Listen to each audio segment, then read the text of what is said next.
Hi, I'm Andy Jones, content editor for Plaid's online education program, Let's Paint.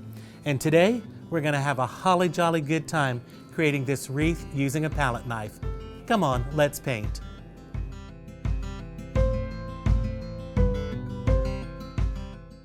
To paint the wreath, I'm using a 12 by 12 board that I've whitewashed with FolkArt white acrylic paint. Let that dry, lightly sanded it to distress it, and I found the center of the board by measuring from each corner to the center and then used a compass to make a circle. And that's all the pattern that you need to start painting with. I'm going to mix 3 different shades of green for the wreath. So I'm going to start with some titanium white, and I'm going to add some yellow citron to this. And these are FolkArt acrylic paints. That's a nice pale lime green, and it's a little vivid, so I'm going to wipe my palette knife on a paper towel.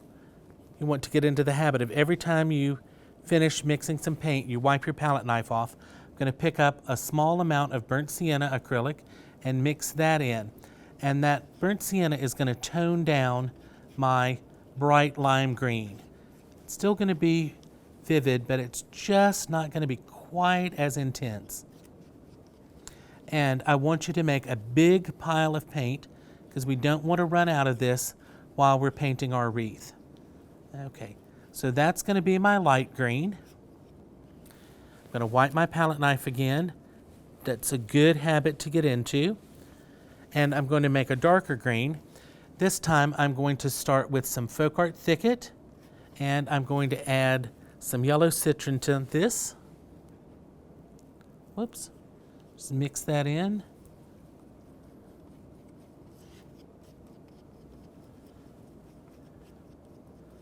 And I'll just add all of that yellow citron there. And as you mix the paint, keep pushing it back up into a pile so that even though it looks like it's very messy, it's controlled chaos here on the palette. Thoroughly mix the paint together so that when you're painting you don't get a surprise and have a streak of an unmixed color coming through. I think that's a nice green color. I'm going to wipe the palette knife off,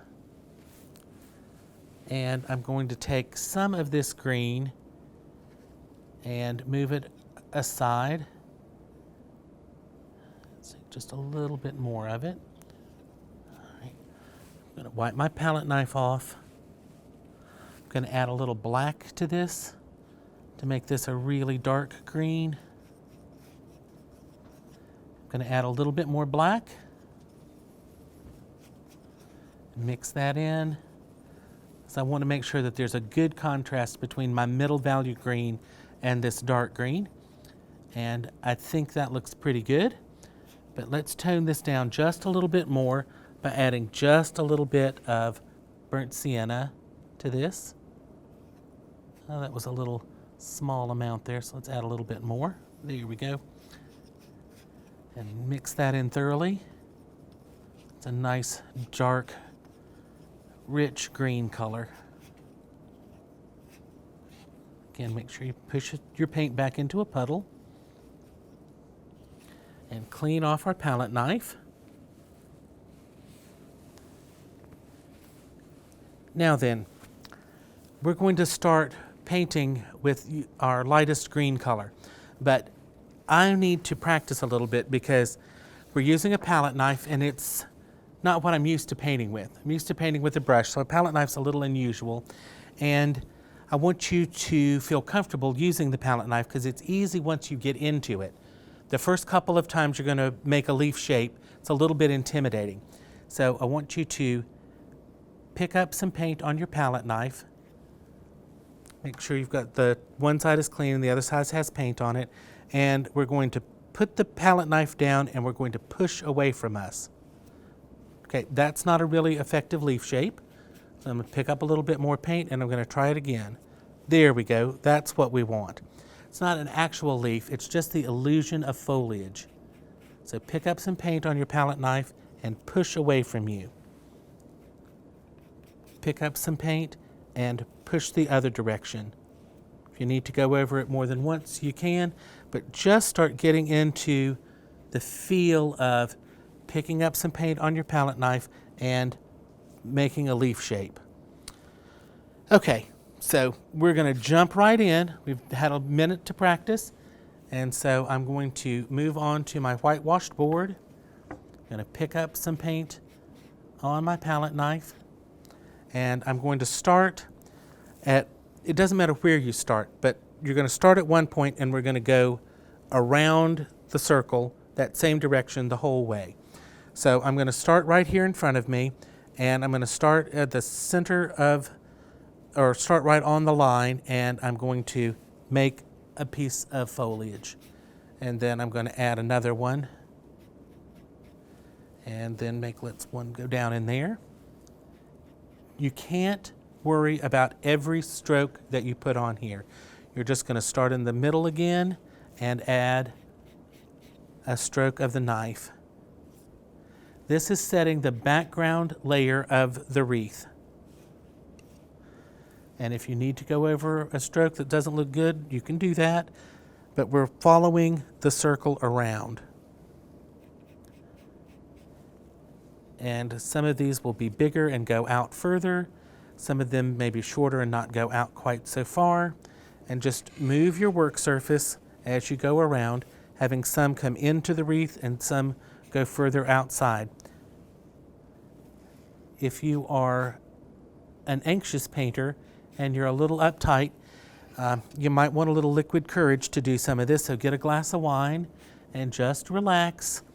All of this is going to be covered up. You're not going to make a mistake. Just relax and work with it. Again, this is just the initial layer of foliage on our wreath.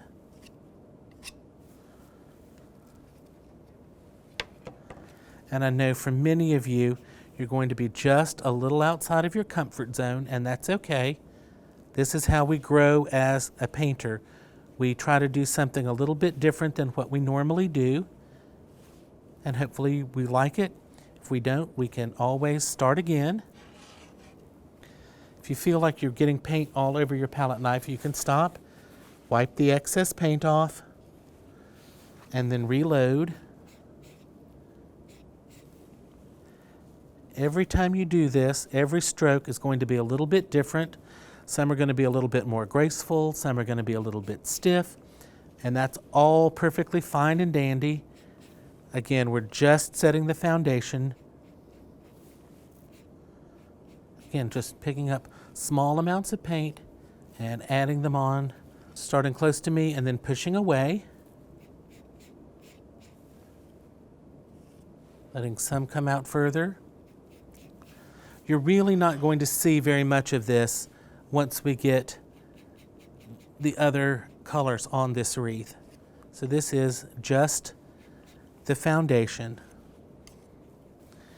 And it's much easier for me to go outside the wreath than it is to go inside. So as you're doing this, you're probably going to have one direction that you like much better than the other, and that's all right. Okay. So now we've essentially gone all the way around the wreath with this very light color. So I'm going to wipe my palette knife off. I'm not going to wait for this to dry, and there is some heavy paint on here, and that's all right. So I'm going to load my palette knife with the medium green color that we mixed. And I'm feeling just a little apprehensive, like I'm sure you are. But I'm going to load the palette knife up, and I'm just going to pick a spot and add a leaf. And you can see some of that other green coming through, and that's fine. If you want to, you can wipe your palette knife off. I probably won't wipe it off after every bit of foliage that I put on. That looked good. That needs to connect to something. So here we go. Add some green. Whoa, a little bit more in there. You're going to get some nice effects as you drag the paint over the other colors. Just wiping the palette knife off and picking up more paint as I go. Keep turning my work surface, starting toward the center of the wreath, letting some of these bits of foliage go to the outside, having others come to the inside, and just continue working around the wreath. As you can see, this doesn't take a long time to do, just adding one bit as you go. I'll wipe my palette knife off after that, pick up some more, the medium green color, add another leaf on there, add another leaf, and then let's make one go way out to the side there. That actually turned out really nice. So even as you're doing this, you're going to surprise yourself and do some that are really pretty and some that you just pretend are not there. But again, it's just pushing the palette knife. And I should mention that I've got a fairly long, narrow palette knife here. You could do this with a different shaped palette knife and you'll get a different shape of foliage. So as you're experimenting with this, try some different palette knife shapes and see if you get a different foliage shape that you really like. Again, you can wipe the palette knife off, come back, pick up some more green, and just continue to work around the wreath, adding the medium green to it.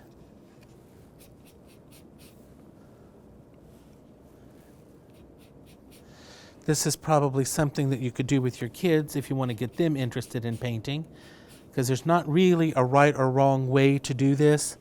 There's not a technique that you have to really practice. Just loading up the palette knife, scraping some paint onto it, and then pushing it on to the surface to create a leaf shape. Let's see if we can make another one come way out there.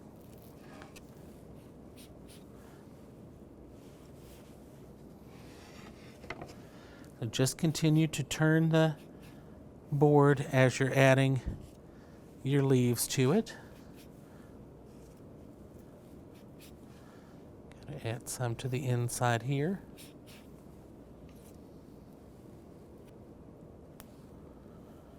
Okay, so now we've gone around with light green, we've gone around with our medium green, and we're going to go around one more time, this time with our darkest green color. And you're probably not going to put as much of the dark green as you have of the medium and light green. So I'll just continue from where I stopped, and we're going to add some of this very dark color, keeping this concentrated more to the middle of the wreath and not so much to the outside edges. Just moving the board as you go, picking up paint, pushing it forward.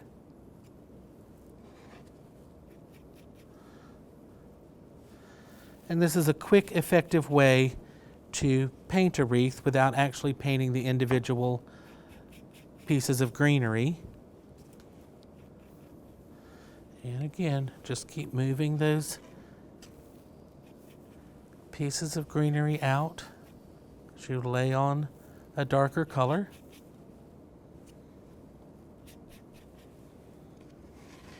It's kind of fun painting without a paintbrush, but don't worry, we will pick up a paintbrush in just a couple of minutes. But this is just loose, fun, free painting.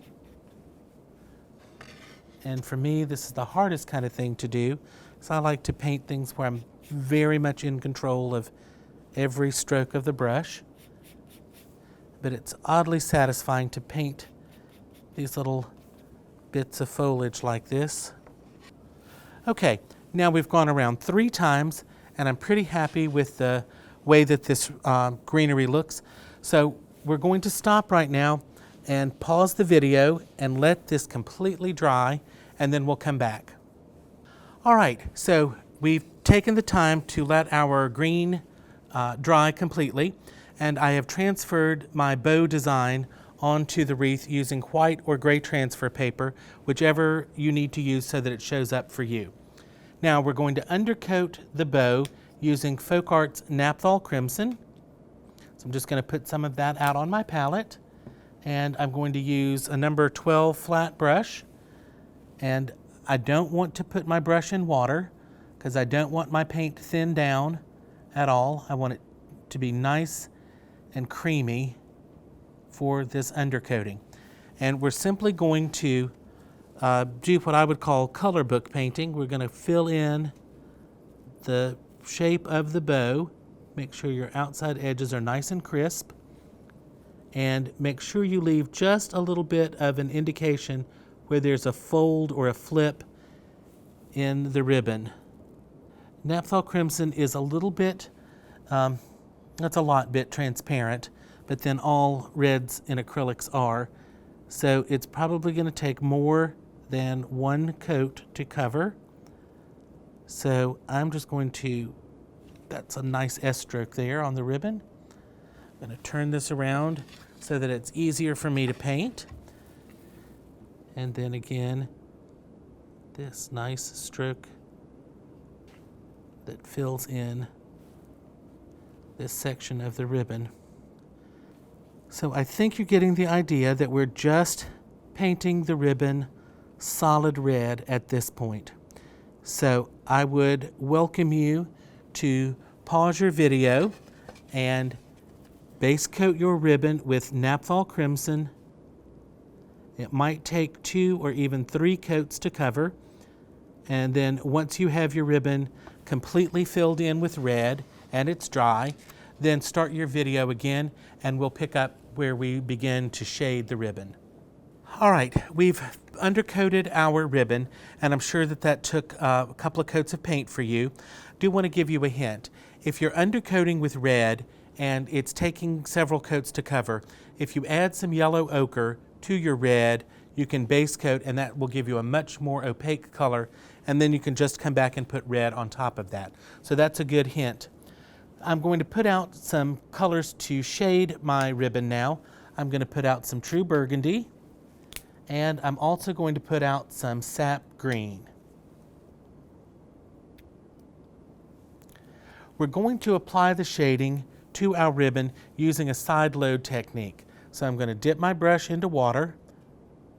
I'm going to blot my brush on a paper towel, and I'm going to stroke the corner of my brush into some True Burgundy. Then I'm going to move to a clean place on my palette and begin to blend the color across the brush until I have a nice gradation.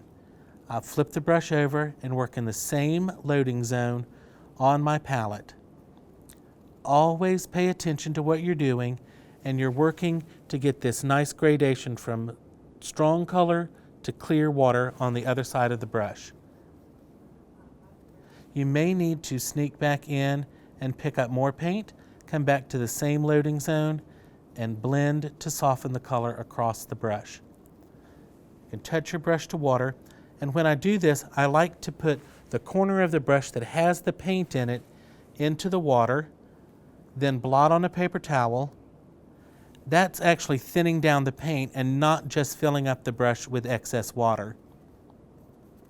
So I'm going to start shading with the True Burgundy, and then as we need to, we'll darken that shading color with a second application. But we're simply going to place the dark shading. So I'm going to continue around the ribbon, and wherever the ribbon lays on top, I'm going to put the shading on the underneath portion of the ribbon. Keep going back to my blending zone and picking up paint as I need it. Patting the color on. You don't really want a smooth edge of shading. It's better if it's a little bit more irregular like that. So we're going to do this all over the ribbon with our dark shading color of True Burgundy and Sap Green. Keeping your brush full of paint and keeping the paint fluid on your brush by touching the water, blotting on a paper towel as needed. And we want to make sure that we get ample shading on this ribbon because it's going to be the dark shading that makes our highlights stand out. So down here where that ribbon flips over, we're going to add that dark shading there and just pat that out to soften it. Here where we've got this little twist in the ribbon, I'm going to turn this around so it's a little easier for me to get into this area.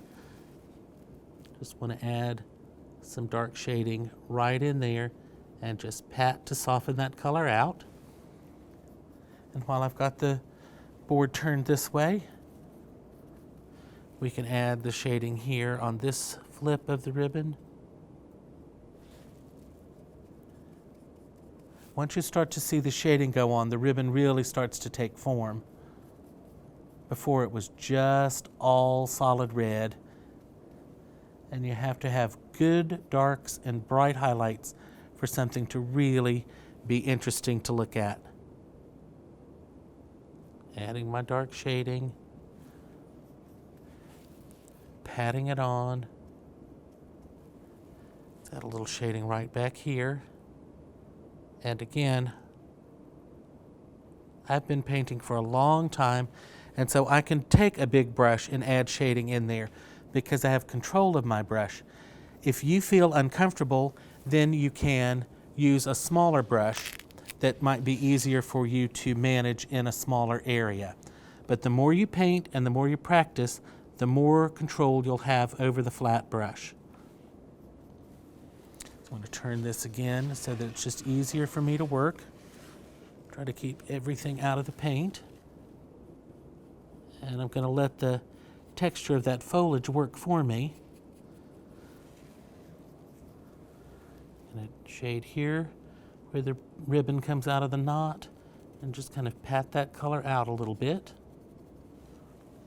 Try not to make this any more difficult than it needs to be. We've loaded our brush with true burgundy and sap green. Touch the brush to the water, blot it on a paper towel, stroke through the paint, keeping it on one half of the brush and keeping the paint fluid enough to move on the surface.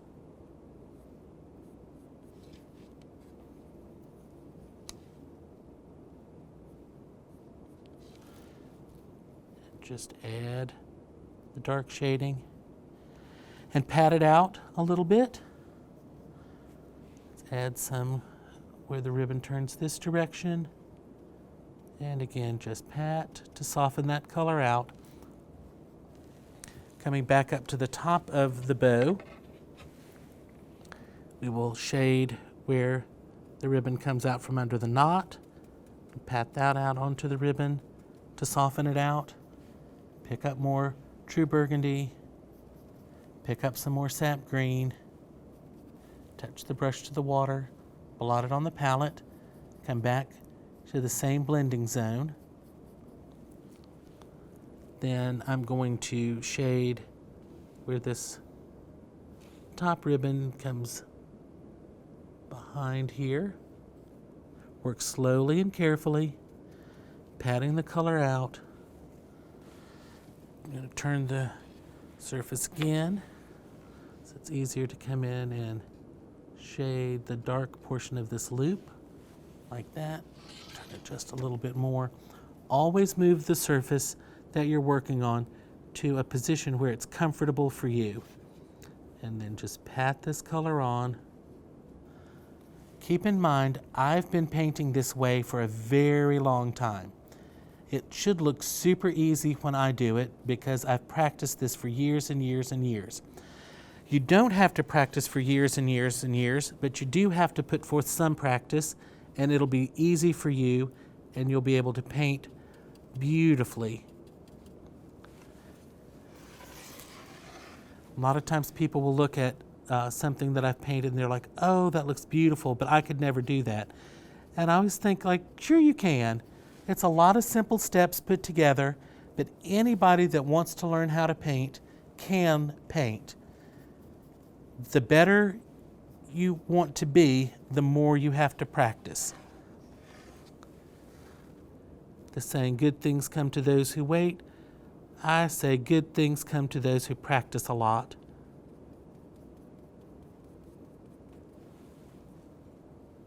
Okay, just checking to see if I've missed any little areas where I need to have some more dark shading.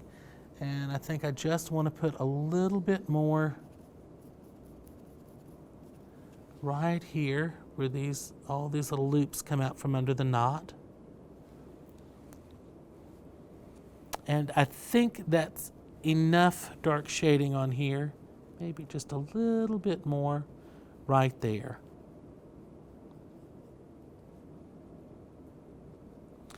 Okay, if you want to stop your video, you can stop it at this point and do all of the dark shading on the bow, and then we'll come right back and highlight our bow. All right, we're back, and you all have finished doing the shading on your ribbon, and I'm sure you've done a beautiful job of that. So now we're going to begin to develop the highlights. And I'm going to show you on a couple of sections of ribbon how to develop the highlights, and then we'll pause again, and I'll let you finish out highlighting your ribbon. We're going to highlight using a dry brush technique. I'm going to pick up some Naphthol Crimson on my flat brush. Paint's gotten a little sticky, but that's okay. Just want to show you that I'm picking up a very small amount of paint on my brush. When I look at my brush, can see that I can still see the bristles through the paint. So it's a little more paint on this side than this side, but this is the good side. Can take the excess paint off the brush, but notice that the brush has got a very sparse amount of paint on it, and the paint does not have any water in it, and my brush did not have any water in it. So I'm going to turn my painting around so that it's comfortable for me, and I'm going to highlight this loop of ribbon here.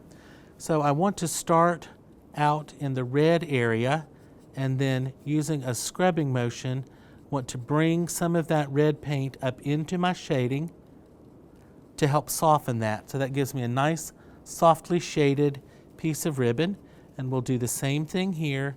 Just scrub some of that red back over the shading color. It takes a very small amount of paint on a very dry brush to get this to look beautiful. So we'll start out here in the red, again, small amount of paint, and we're scrubbing this back into our shading color.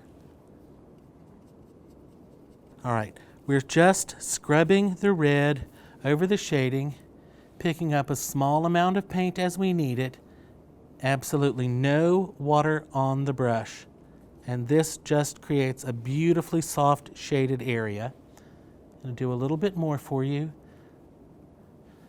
Starting here and then scrubbing into the darker color. This just begins to soften that shading and set up our highlight. Again, start out in the red and just scrub back into the dark shading. All right, that done, I'm going to wipe my brush out. And I like to pinch the brush between the paper towels so that it takes the excess paint off the brush and grooms the brush back into a nice flat shape. To begin adding brighter highlights, I'm going to pick up a very small amount of white and mix that in with my red. I want to make a pink color, but it can't be too bright just yet. This doesn't look very different, but again, very small amount of paint on the brush, no water in the brush. And I'm going to start out in the red or in the area where I want my highlight to be the brightest. And you can see instantly that that's a nice pink highlight color. And generally speaking, our highlights go where our shadows are not. So if there's a lot of dark shading, you will not want to put a highlight in that area. So brush mix that pink color, make sure there's a very sparse amount of paint on your brush, and start out in the area where you want your highlight to be bright, and then very gently just feather that color toward the shadow. Don't cover it completely. Start out where you want the highlight to be bright, and very gently feather that color back toward the shadow. And again, I'm just brush mixing a nice pink color, very sparse amount of paint on my brush, and no water. This is a dry brush technique, and you need your brush both dry of water and paint. Can move further down the ribbon and give this section some nice highlight. Again, just scrubbing the color on, avoiding the shadows, and brush mixing Naphthol Crimson and Titanium White to make a nice pink color. I'm going to turn my surface a little bit just so it's easy for me to work. And I'm going to start out here and just scrub this color back, working it toward the shading. And all this texture from the foliage that we did is adding to the texture of the ribbon and making it much more interesting. All right, so you would do this on all parts of the ribbon. I'm just going to continue on this little bit here to show you how to fully develop the highlights. So I'm going to pick up a little bit more white and make a much lighter pink. I have a lot of paint on my brush, so I'm just going to come to my paper towel, take the excess paint off the brush, and then I'm going to start where I want my highlight to be bright. I want to make sure there's really not too much paint on my brush, and then gently soften this color back, letting my texture work for me. Staying with the pink, starting away from the shadow and softening back. And I just think it's so fascinating to see how what you've painted underneath kind of telegraphs through and makes the ribbon look interesting, and you're really not having to work hard to make that happen. Remember, a dry brush, no water, very sparse amount of paint on the brush. Start where you want the highlight to be bright, and then just feather the color back. And you can start to see how we develop lots of form and volume in our ribbon this way. So turn your work surface so that it's comfortable for you, and just feather that highlight on. Again, picking up some white and some Naphthol Crimson, mixing a nice pink color, being careful not to have too much paint on your brush. So you can stop, remove the excess, and then you can start to dry brush and feather that highlight onto your ribbon. I want to turn my work surface again so that it's comfortable for me. And I want to make sure that I get a nice highlight next to that dark shadow there.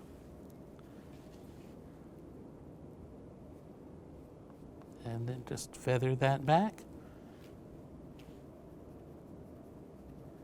And come out to the end of this trail of ribbon.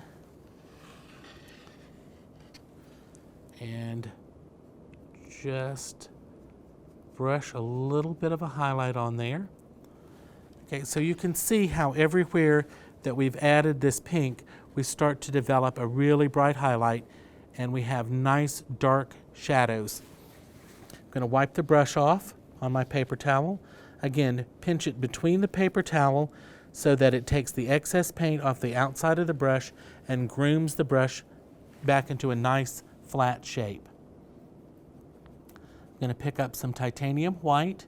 This will have just a little bit of leftover pink in the brush. Take the excess off, and we're going to put some really bright highlights on our bow. So again, move the work surface so that it's comfortable for you. Not much paint on the brush, no water. Start where I want that highlight to be bright. Seems like there's a little too much paint on my brush, so I'll take the excess off on my paper towel. And then just feather that highlight. Start where you want your highlight to be bright. Not much paint on the brush, and just softly feather that back. That little spot there, a little spit on your finger, and you can make it go away. No problem. sometimes a little spit on your finger can remove acrylic paint much better and much faster than just water. And you'll find as you make painting friends, some friends have much better spit for that than others. So either your spit's going to be good or make sure your friend's spit will work. You can always just take a little bit of acrylic paint off that way. Keep moving your work surface. Small amount of paint and just feather the highlight on. And then get this last little bit down here. And that's how we create the highlights on our bow. So this is a good time to pause the video, and I'll let you work at home at your own pace to build the highlights all over your bow. And when we come back, you'll see where I've added all the highlights on, and then we'll add some red berries to our wreath. So I hope you have finished all the highlighting on your bows and feel very accomplished. It's oddly satisfying to just feather that color on and create these kind of dynamic highlights. To finish out this particular painting, we're going to add some red berries in our foliage. So I've added just a little bit of water to some naphthol crimson and mix it up with a palette knife. And there are any number of ways that you can make these little berries. You can simply paint in the circle if you want to. You can use the end of a dowel rod. You can use a paint dauber. Some people use the end of a dowel. Other people might use a big fat pencil eraser. But all we want to do is just dab on a circle of red. And you can put them in a cluster of 3.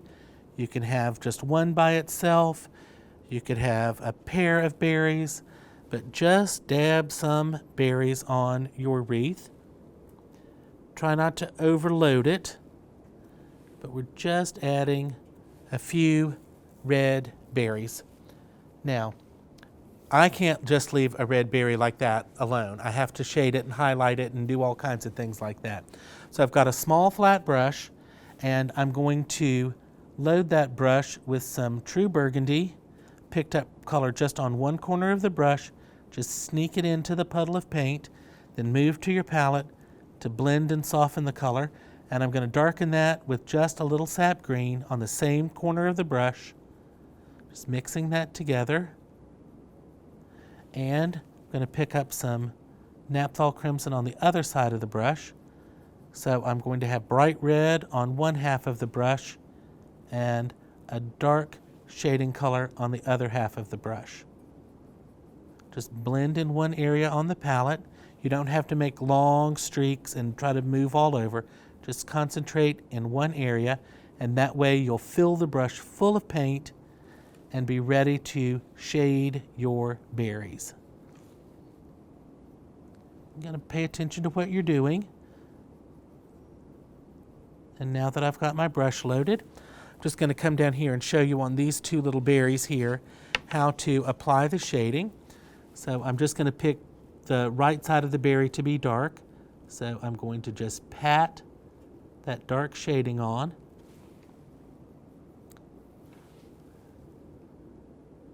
It's almost like making a C-stroke with your brush. So that gets the berry shaded. I'm not going to move that around.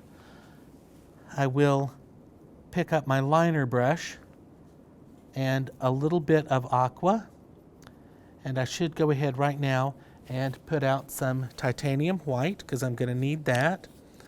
So I'll put out some titanium white, and I'll just make my aqua and add a little bit of white to it to make a little bit lighter mixture. And this is on my liner brush. I've added a little bit of water, blot the brush on a paper towel, and I'm making a light aqua mixture that's very thin. And I'm going to just move this just a little bit because I want to paint a little bit of a crescent on the dark side of my berry using this light aqua color. So just very little pressure and a little crescent on there. All right, now I'm going to clean my brush out. And the last thing this painting needs is a highlight on the berry. So I'm going to take some titanium white, the clean brush, thinning it down just a little bit. And on the opposite side from my dark shading, I'm going to add a little white highlight.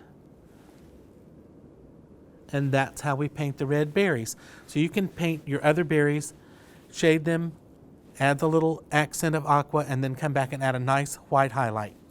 And I think you should pat yourself on the back for having created a beautiful festive holiday wreath. We had a holly jolly good time painting our foliage using a palette knife and dry brushing highlights on the bow with a dry brush technique. Please join me and other painters on our Facebook group, Let's Paint with Plaid. If you'd like to find out more about Let's Paint, visit plaidonline.com/Let's Paint, where there's more information about studio lessons, skill builders, Let's Paint Live, and FolkArt One Stroke Flower of the Month with Donna Dewberry.